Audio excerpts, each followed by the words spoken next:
Right, shalom, shalom. First, I'd like to give all praises unto Yahweh, Ba'ashem Yahawashi, Waharakah Kadash, and double honors unto the apostles and elders of Great Millstone, and honors to you brothers out there in the highways and the byways, teaching His word in all sincerity and in truth. And I just want to go over this video, because he speaks about black culture and specifically black America, so-called black American culture, and the fact of the matter is that that culture is counterproductive. All right. In fact, I got some definitions up here. All right. Let's define these words. Counterproductive. Something that is counterproductive achieves the opposite result from the one that you want to achieve. Right? As a people, do we not want to elevate ourselves, all right, in every way? That is the purpose, right? Any culture, the purpose of a people is to elevate themselves, to uphold and reach the highest of standards in all things. Is that not the purpose?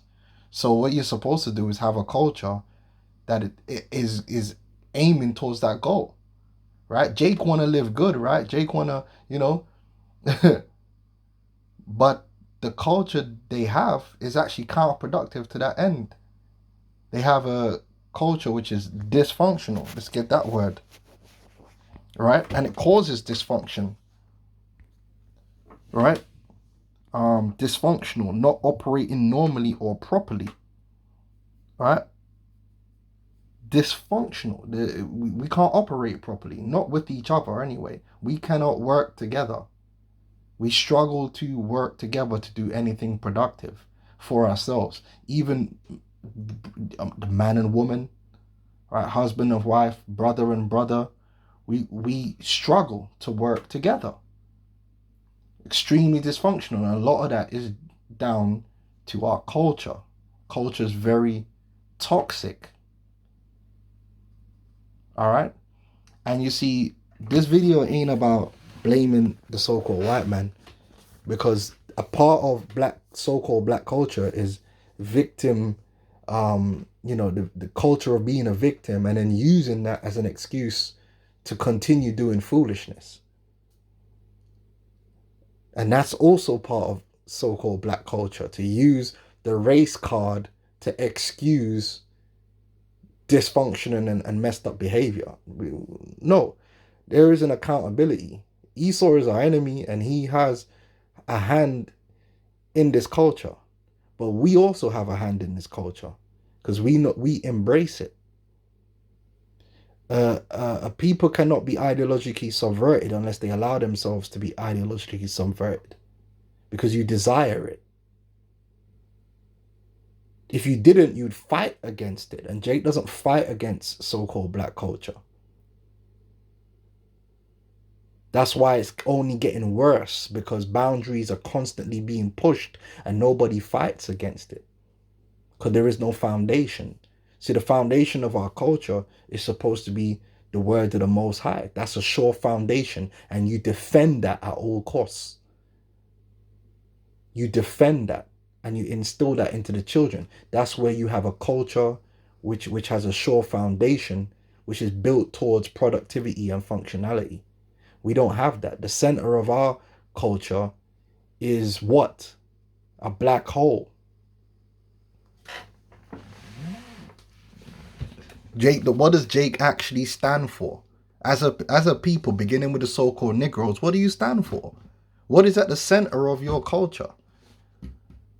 The best you could come up with is Christianity, which is flippy floppy as you can get. That's noodle foundations. That's why we got to go back to the old paths, go back to the rock. Yeah, this is Jeremiah 6:16. It says, "Thus saith the Lord, stand ye in the ways and see and ask for the old paths, where is the good way, and walk therein, and ye shall find rest for your souls. But they said, we will not walk therein." We said that. We don't want to hold fast to the word of the Most High. So in replace of that, what do you have? So-called black culture. And Esau's happy to let that ride and happy to help it along the way, because why? the more dysfunctional and destroyed we are as a people, the easier we are to subjugate and manipulate, because we're constantly in a state of weakness and confusion. All right? And it's no mistake that the ones of our people that are worst off is the head tribe in America, because guess what? That culture naturally disseminates amongst the tribes, because all the tribes really look up to Judah, and the chief spirit of Judah is in America. So that's why when you really break it down, all the tribes follow that culture in some way, shape, or form, and we're all being destroyed because of it. And it's true. Just the so-called West Indian, heavily influenced by Black American culture. It's toxic as fuck. Okay, the Jake here in the UK. You got Jake over here that want to be Bloods and Crips. It's crazy. It's wild, man. But yeah, let's watch this video. Let's watch this video. Open video. Flynn, that just stopped me cold. After the Second World War, you've got large numbers of American troops remaining in Germany. For that matter, there's still several tens of thousands there today. And both black and white American soldiers had children with German women. And Flynn discovered that those children growing up in Germany showed no IQ differences at all. The black kids and the white kids, the same. Quoting intellectuals and race, Professor Flynn concluded that the reason was that the offspring of black soldiers in Germany, and now you're quoting Professor Flynn, grew up in a nation with no black subculture. Yeah. Right. So the so-called black subculture which exists in America, what is it telling you about it? It's keeping Jake back. It's destroying Jake in every way possible. Their own culture that they praise and uplift. It's not uplifting them. Your culture is supposed to uplift. You should not uplift a culture that's not uplifting you. And we uplift this and embrace this culture, and it's crazy. Quote. Which means what? Which means they experienced exactly the same expectations. Is this the... No. The expectations are external. The culture in which they grew up was not the culture in which black kids grew up in America today. So they had... There's no gangster rap. Now let's talk about gangster rap. Okay, now I'm not going to say Esau invented gangster rap. Because, okay, when you... And this is why we have laws. The law, statutes, and commandments, right? You can look at the law, statutes, commandments, like how your body's supposed to work. Your body has mechanisms within it. When everything's running accurate, beautiful, you're in peak health and condition. What happens when something goes wrong in your body? Well, your body has corrective measures, and that's your judgments. Don't do this, but if this does happen, this is how it's corrected. Your body has white blood cells, and these white blood cells are straight up soldiers. That's your soldiers in your bloodstream, in your membranes. If there a foreign body or something enters your body which is going to be counterproductive or cause dysfunction or cause the body to deviate from normal operation, the white blood cell sequesters that, engulfs it, and destroys it. They go to war against it. They defend the body every time. Your immune system doesn't take breaks. Your immune system is constantly being bombarded by external enemies, and it's constantly fighting against them to defend that which is right, defend the proper order within the body. That's what a strong and good people, that's how you are. You know how things are supposed to be, and you defend it at all costs. There's always going to be people, even among you, that arise with wayward doctrines. The point is that you're supposed to deal with that. You're not supposed to allow it ignore it, because ignoring it doesn't work, and you're not supposed to be passive towards it. You're supposed to attack it until it's gone. If there's something like someone like say like you got an artist that's promoting your daughters to be whores, that artist, right, in amongst a strong people wouldn't survive by the end of the week, because the people would not allow it. There's no way you should allow a toxic element such as that to survive. But if you ignore it and you don't deal with it adequately, it's the same thing that happens in your body. What happens if your body ignores a virus? You're going to get sick and you're likely going to die. Your body doesn't ignore, your body fights until it's gone. And that's how it's supposed to be. That's a strong people. All right. Now, let me get a scripture here. Esau had his hand in gangster rap. So what he'll do is he'll find these elements like NWA, and he will give them a platform and help them to grow. You when you do ideological subversion, you either create this element yourself, or you find that element among the people that already exists and you help it to grow. They helped gangster rap to grow because they knew it would be very productive for them. All right? For them, not for us. And that's where Esau's guilt comes into play. Habakkuk, just like R&B music, when R&B music first started being super sexual, there were Jakes that were against it, but it wasn't enough. And then what happened was Esau publicly made it look like he was coming against it. And then Jake, in their simplicity, said, well, if Esau's coming against it, we're going to defend it. And that's because they don't have no foundation in themselves. That's like, it's reverse psychology. Someone should never be able to run reverse psychology on you, because your standpoint shouldn't be based on anyone else. It should be based upon what is already within you. What's right or wrong shouldn't be based on, well, if he says it's wrong, then I'm going to make it right because I just want to be the opposite of whatever he says. No, is it right or wrong should come from within you, which is the scriptures, the culture, the foundation. But again, because we don't have that foundation, it's all over the place. This is Habakkuk 2:15. It says, woe unto him that giveth his neighbor strong drink. Esau uses various methods to input subversive policies and subversive culture into our people.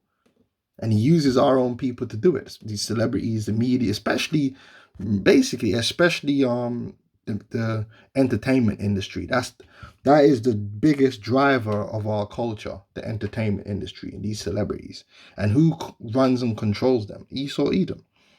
Woe unto him that giveth his neighbor drink, that putteth thy bottle to him, and maketh him drunken also, that thou mayest look upon their nakedness. Because that's basically what's happening. All right. Esau is steering the ship of this mechanism known as so-called black culture. So he has his hand in it too. All right, and that shows you that in Germany it wasn't that bad, but in America, man, it's crazy, because they really on Jake in America, man, to destroy them. About black rednecks and white. So they had. There's no gangster rap that was pervasively available in Germany. So here's what I'm getting. There is something about black subculture in America today that holds African Americans themselves back. Yes. In fact, I went into this in a previous book on which about black rednecks and white liberals, because that same subculture. Let's talk about two of your books here. Go ahead. Because that very same subculture held whites in the South back as well. That in the time this mental testing in the First World War turned up, among other things, the fact that whites from various 4 or 5 southern states scored lower on the mental test than blacks from 4 or 5 northern states. And so it really was a question of the subculture that was there, which was a handicap to both. All right. And so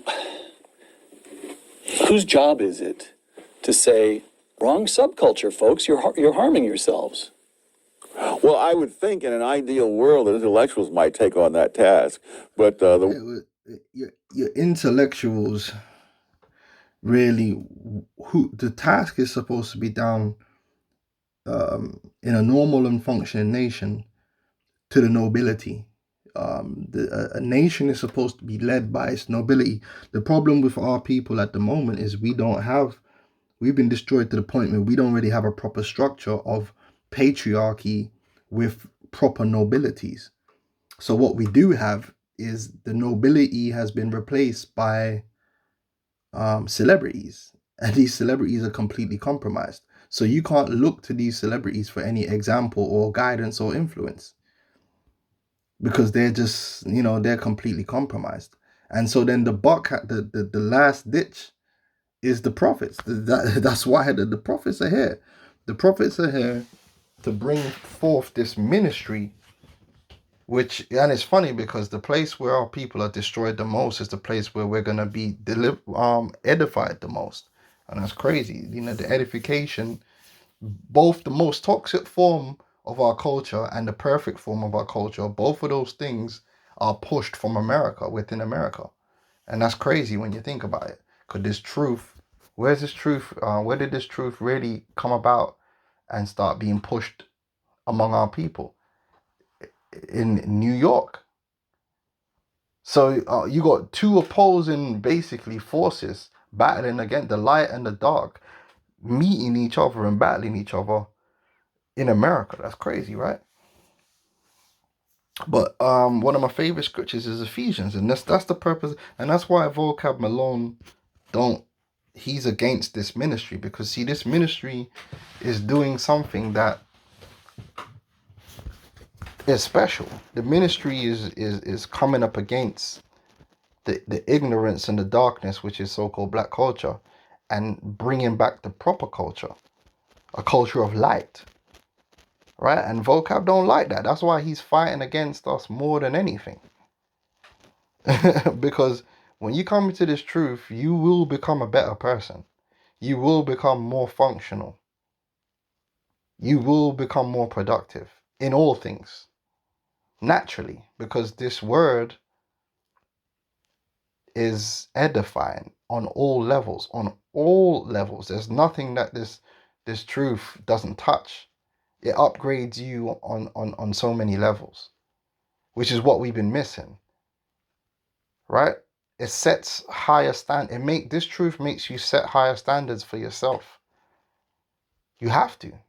If you're a prince of the Most High, that means you need to be on a higher level in all things, right? All right. This is Ephesians 4, and I love this scripture. All right. That's why this ministry is so beautiful, man. Because the ministry is literally the opposite of what's being pushed in this world. It's the complete opposite, and it's the antidote. Ephesians 4 and 11, he said, he gave some apostles and some prophets and some evangelists and some pastors and teachers for the perfecting of the saints, for the work of the ministry, for the edifying of the body of Hamashiach. See, we need to be edified. So-called black culture is the opposite of this. So-called black culture destroys, it subverts. In fact, did I get the word subvert?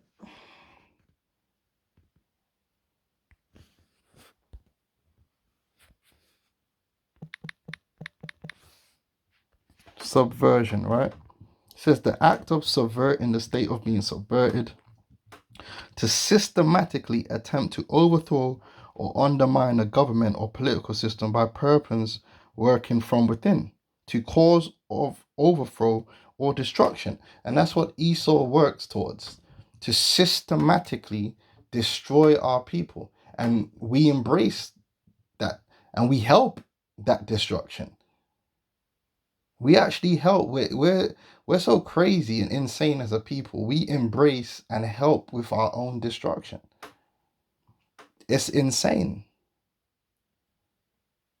We revel in our own stupidity and our own ignorance, and make fun of and fight against anyone that's trying to do it the right way.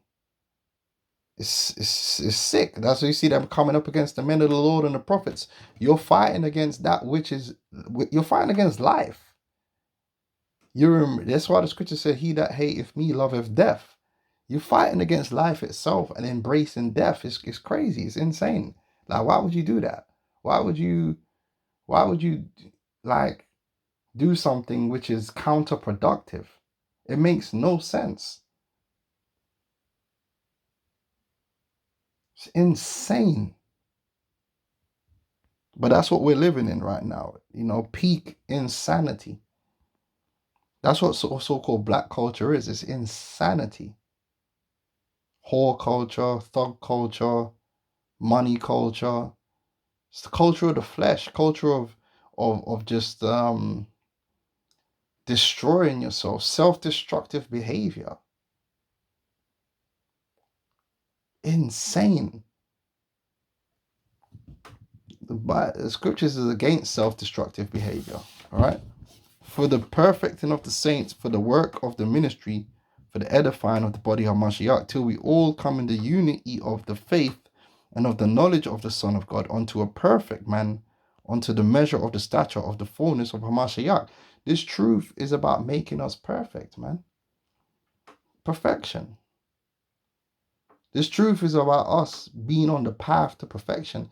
Black culture is obviously not the path to perfection, because under black culture, everything is getting worse. So it's not the path to perfection. Just look at the generations under the so-called black culture. Every generation is worse. Every generation is worse by every metric. Even the ones of us that are highlighted and put up as a spotlight, they're dysfunctional as fuck.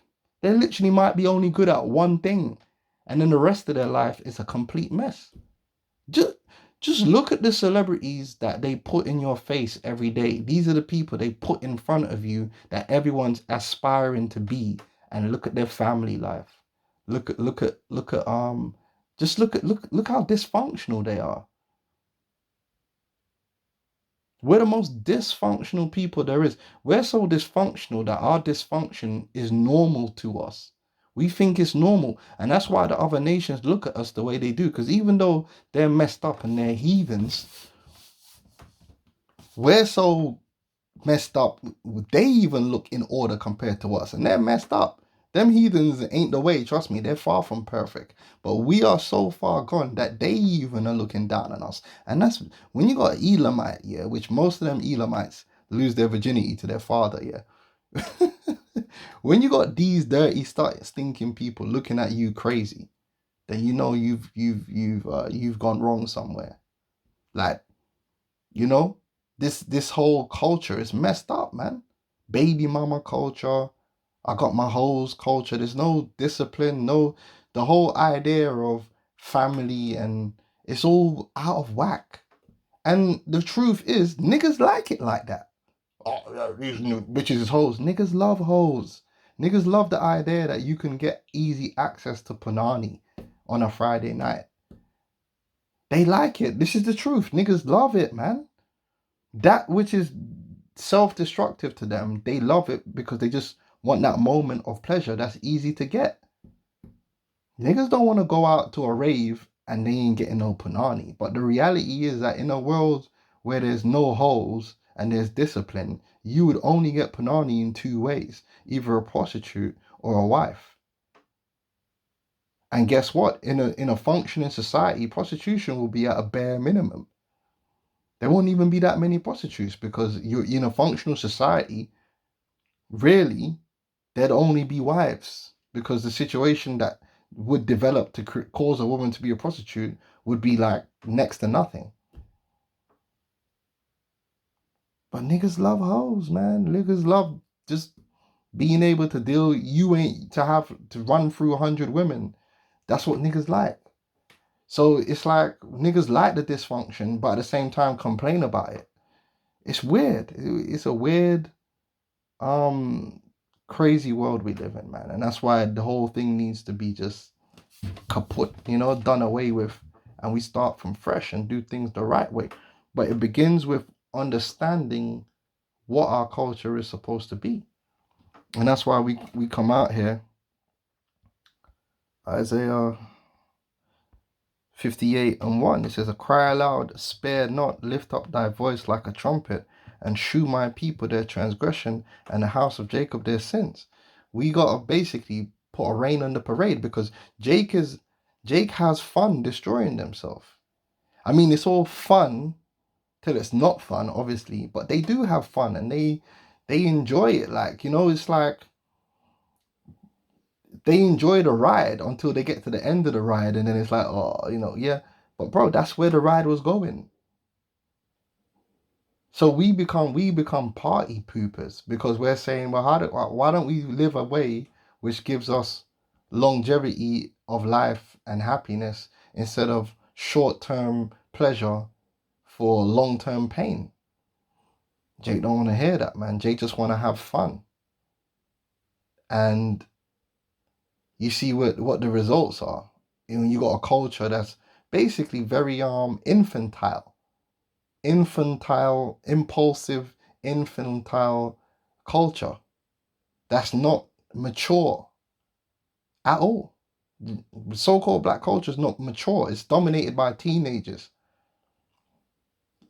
Just look at that's just like the entertainment industry. The entertainment industry is dominated by a teenage spirit instead of a mature spirit.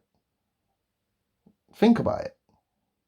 That's why the older a rapper or entertainer gets, the less relevant or influential they are. Because we're a nation that's influenced by young ass people that don't know shit. And not by elders and patriarchy. Anyway, let's focus this on Yahawashi, because you see, Yahawashi came with principles, man, which are found in these scriptures. That's a culture. And that's why in the camps we have a culture. You come into Great Millstone, you start incorporating a culture. It's a culture. It's a way of life. It's a way of being. It's a way that you interact.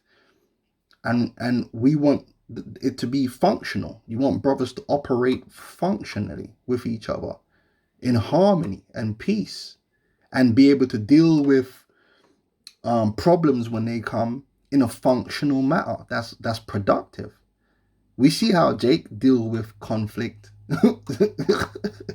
Hey, Jake goes scorch earth. Everything's burning down when Jake have a conflict. The slightest conflict could end in like 10 men in jail. Can't feed their families. Just the slightest conflict, because they don't know how to deal with each other when a problem does arises. They lack the judgment. They're just filled with wrath. Well, if you followed the way of Yahawashi, these things wouldn't be happening, man. All right? Proper culture. This is John 14:6. Yahawashi saith unto him, I am the way, the truth, and the life. No man cometh unto the Father but by me. If ye had known me, you should have known my Father also, and from henceforth you know him and have seen him. All right? So Yahawashi is the way. We need to follow Yahawashi. He is the way to the Father. He is the way to the life that we actually want to live. Because, you see, anyone that comes against this truth, that's why you lack understanding. Because if you understood, you would know that, wait, this is life. How can you go against life? How can you go against that which is good for you? It makes no sense. You're going against yourself. You're fighting against yourself when you fight against this truth. You're saying, no, I want death and destruction. I want pain. I want a bad ending. That's what you're saying when you're going against. So a man has to lack understanding, because there's no way you can understand that. No one would choose that for themselves. No one would willingly choose what these people are doing. They're messed up. And the more you're in this truth, the more you start to understand the culture that the scriptures proclaim and why it's necessary. It's necessary, man. Every law, every precept is necessary to live by, to guide your steps, man. Right. This is Proverbs 6:23. It says, "For the commandment is a lamp." Right. Black. That's why it's called black culture, because it's ignorant. It's in darkness. For the commandment is a lamp. Right. Light culture. Yeah, we need to turn from black culture to light white culture. That's what we need. We need a white culture. True white culture, which is the scriptures, man. Yeah. For the commandment is a lamp and the law is light. And reproofs of instruction are the way of life. All right. So we need to go from a black, dark, death culture to a white, light, life culture. That's all we need, man. We need to go from being black people to white people. And when I say white people, I'm not talking about looking like a leper. I'm talking about what real whiteness represents, which is purity and perfection. Them people that's calling themselves that, they don't represent that. They're black people too. They're them demons. All right. But yeah, I just wanted to speak on that, man, because it's you see these things, man, and then you see how even social media, man, you gotta be careful, because social media, man, them algorithms just want to keep you in darkness all the damn time. It's crazy. So with that, I'm gonna say shalom.